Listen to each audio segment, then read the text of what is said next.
Hi, this is Gary with deermanage.com.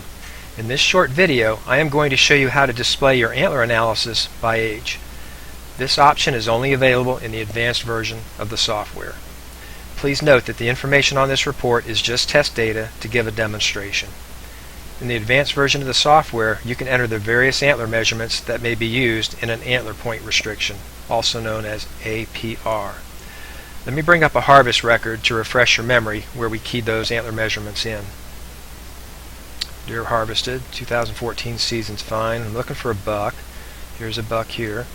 Okay, so you can see here at the bottom on this particular buck where I was able to key in the number of points, left side and right side, length of the main beam, left side and right side, base circumference, left side, right side, antler spread, inside and outside, and then if you want to key in a Boone and Crockett gross score and net score, if you use those for an antler point restriction, certainly key those in, or key them in just to have them for reference. So this is where we keyed in those antler measurements and stuff. So let me go back over the antler analysis by age. The antler analysis by age allows you to analyze the various antler characteristics. This analysis is necessary if a property, a county, and even a state is considering implementing an APR. The intentions of an APR is to protect young bucks, mostly 1.5 and sometimes 2.5-year-old bucks. If an APR is established that inadvertently protects 3.5-year-old and older bucks, then problems can and will probably arise over time. We are experiencing this firsthand. Just imagine it being illegal to shoot a 3.5, 4.5, 5.5-year-old and older buck because he doesn't have a 15-inch outside spread, and he may never have a 15-inch outside spread. Please read my article, Antler Restrictions Gone Bad, where I discuss this situation. Now here we have the buck antler analysis by age. You can select a specific season or a range of from season and through season. To do a proper analysis, you should be analyzing 3 or more years of information. This will give you a better average than just one season. If you've had a drought in the current year, then the antlers may be poorer than normal, so you shouldn't be establishing your APR when the antlers are poorer than normal. I'm going to select from 2000 to 2014. I can then designate which antler characteristic I want to analyze. We're going to go ahead first and do the outside spread. 15 inch is a normal outside spread for just outside the ears, so a lot of antler point restrictions quote and use a 15-inch outside spread. You can certainly change it for your own analysis if you want to.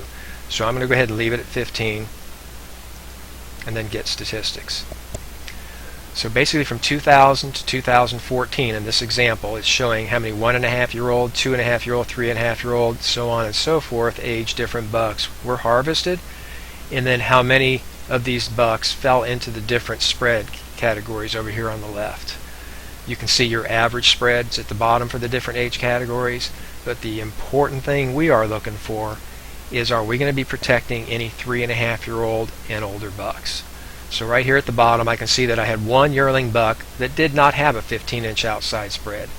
We had 10 2.5-year-old bucks that did not have a 15-inch outside spread, which was 67% of the 2.5s, but that's okay. We can deal with that. 3.5-year-old and older though, this is saying that 15 of the 3.5-year-old and older bucks did not have a 15-inch outside spread. That's 31% of the 3.5-year-old and older bucks. They would be illegal to shoot under this particular antler point restriction. This is not the intentions of what we're trying to do. So let's go back up to antler analysis by age. Another common one that's used is number of points on one side. So let's do that. Number of points. Continue. Measurement to use for the 3.5-year-old analysis, we're going to say 4 points on one side, so leave it at 4. You can change that if you want. Get statistics. So now we're saying we're looking for a buck that has at least 4 points on one side. Let's go right down to the analysis. So all 3 yearling bucks here did not have 4 points, so all 3 of those would be protected. That's okay in this analysis. 2.5-year-olds, 3 of them, which is 15% of the 2.5-year-olds, would not be legal, so 85% of them would be legal. That, some people may have a problem with that, but again, you have to just figure out what's going to work best in your own situation. Here's the big thing. 3.5-year-old and older bucks, only 2 were protected, which is 4%. So 96% of the 3.5-year-old and older bucks had 4 points on one side. This definitely would be a better antler point restriction to utilize instead of the 15-inch outside spread. Now let's go back, antler analysis by age. And beam length's another one. Let's do this real quick. Let's go ahead and select again 2000, 2014, and we're going to go ahead and do beam length, continue. Let's use a 16-inch main beam. So let's do get statistics. And just this quick, you can do all this analysis. It's just crazy fast to do it. So here it's just saying, you know, the one yearling in this analysis was did not have a 16-inch main beam. 40% of the 2.5-year-olds did not have a 16-inch main beam, and only 2, which represented 4% in this particular example, did not have. So that's not too bad. But you can just see how fast this is. So once you get your data entered, the analysis is a piece of cake. As with all statistics, the more data you have, the more representative it will be. An analysis of 5,000 acres will be a better sample size than 200 acres. In the case of an entire county or state, it is important that they get samplings from throughout the county or state. This concludes the video on how to display your antler analysis by age. In the next video, I will show you how to use a formula to estimate your deer population and harvest estimates.